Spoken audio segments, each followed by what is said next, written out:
Alright, guys and gals, so it is official. I don't know why I keep mixing that up. The CMF Watch Pro 2 just hit 10%. Let me show you real quick. So here's my always on display that I had running. But let me turn on the display real quick. And you can see it right there. 10%. Okay, so now let's throw it on the charger and charge it up. And with my current setup that I have, this took 2 days to do.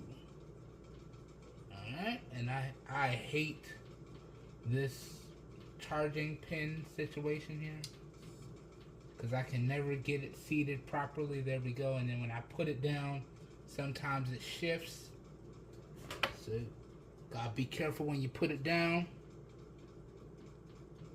Okay, and it's down and it's charging, so y'all can see it right there. Up, shifted it.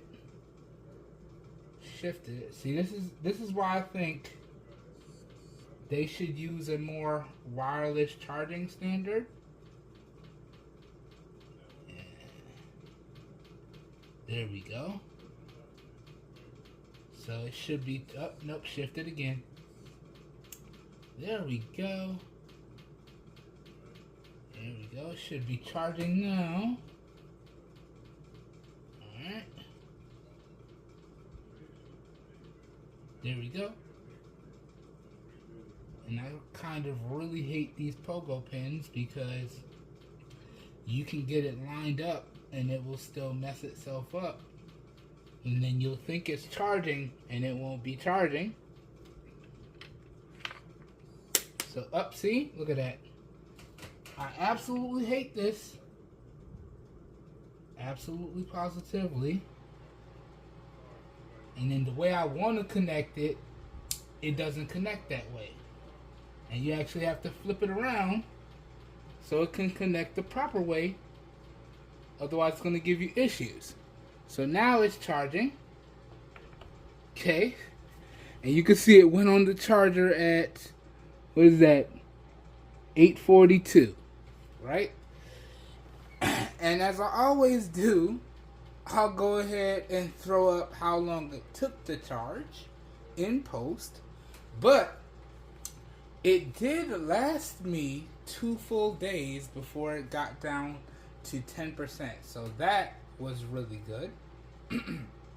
And yeah, I hope y'all enjoy this real quick charging slash update for the CMF Watch Pro 2.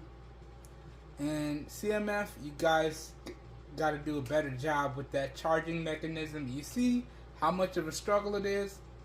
If it was a more wireless standard, that struggle wouldn't be there. Anyways, have a good one, everybody. I'll catch you guys and gals in the next one. We're out of here. Peace.